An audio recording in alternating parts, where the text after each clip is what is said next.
think IBE gave us and a lot of people like us the opportunity to meet people from different countries, see different styles, see different people, and actually connect and socialize with them. And you grow, you know, when you talk to people, when you see them in real life, it just changes your mentality and the way you think about certain things.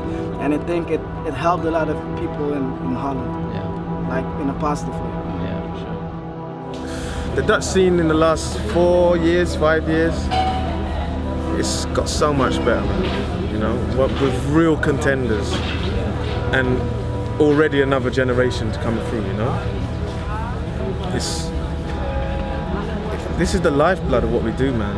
Without this kind of stuff, how are kids gonna get interested in this stuff? How are they gonna get exposed? How are they gonna... You had the young guns today battling. Them kids are incredible, man. It makes me see, okay, we have a future, you know, and that's the most important thing. What Tyrone did is he created an event. With that event, he showed people how it's done by the professionals and by the big boys, and you know, and linked with the event and with the battle came the workshops, of course, for the new generation. And because you had everybody, like the new generation in Holland, they had workshops and they learned from the best. Actually, it created this new generation of Holland b-boys. And like, if you take a good look around, the level in Holland right now is fucking crazy, because you know, I think it's because of Tyrone and Mario and because of what they did. It's like when somebody's dancing, it's a game. It's a game. Somebody's dancing. Exactly. As a judge, you gotta watch it. It's communication. So now, as a judge, I have to make up my mind who I like better. So, or who, it's communication. So now that person can do a million things a minute, right? If it doesn't speak to me, we have a problem. Watching Tyrone and Mario, the way they grab the mic and the way they give knowledge and the way they give their energy and passion and love, you know, there's a lot of hard work behind that. So we gotta learn less talking and more action. Walk the walk. When I started, the scene was very small, and also the country is very small, so imagine how the scene would be. It was very, very small. But it was good though, because there wasn't internet back then when I started.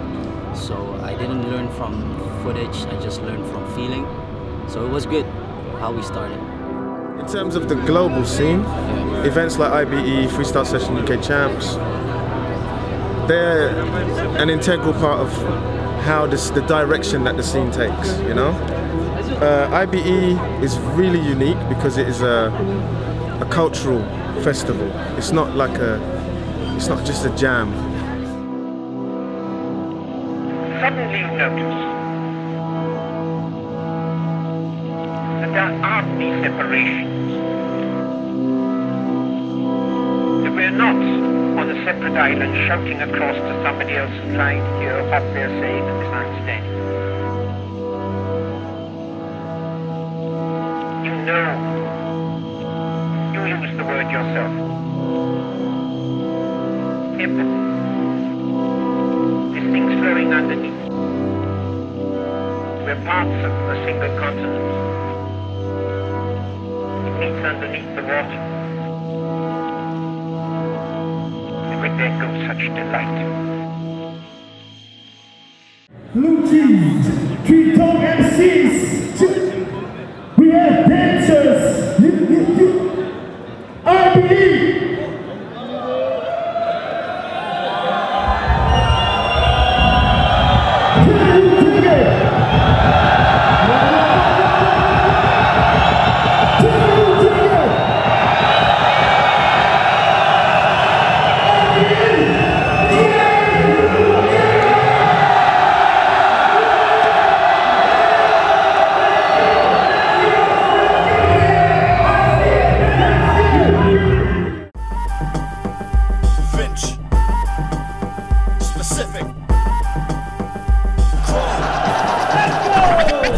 When hip-hop was about grabbing the boombox, rolling out the line after watching electro rock, busting out some windmills, recreating the battle at the Roxy. I thought I was Ken Swift, yo, you couldn't stop me.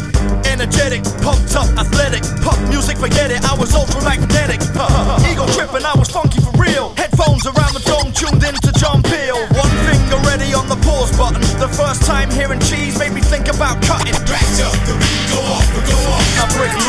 Mum's record player saw the abuse. Spray up my ghetto, give it that duck rock feel. Looping up breaks from the lesson, sounding like the real deal. Making my rhyme sound ill and still I will overspill. You can't cope. I remember when hip hop was dope.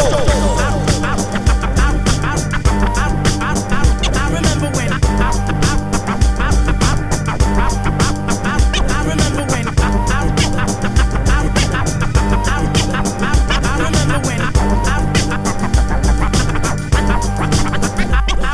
Agent Finch remembers when hip-hop was dope. Specific remembers when hip-hop was dope. Chrome remembers when hip-hop was dope.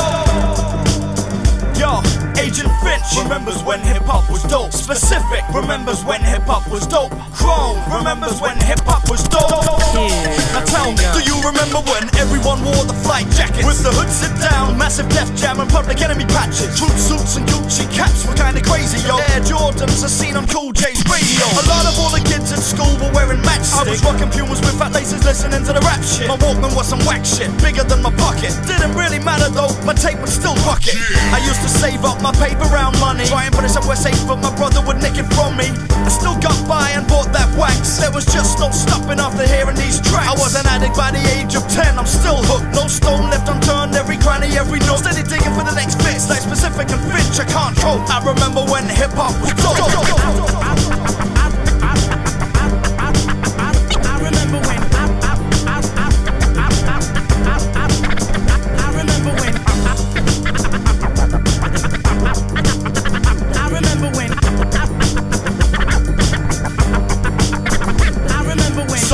Remembers when hip-hop was dope. Just One remembers when hip-hop was dope. Ill Inspired remembers when hip-hop was dope.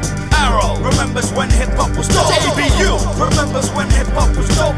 Inch remembers when hip-hop was dope. Roller remembers when hip-hop was dope. DJ Format remembers when hip-hop was dope. Force 10 remembers when hip-hop was dope. DWG remembers when hip-hop was dope. Project C remembers when hip-hop was dope. Suspect remembers when hip-hop was dope. Naked Ape remembers when hip-hop was dope.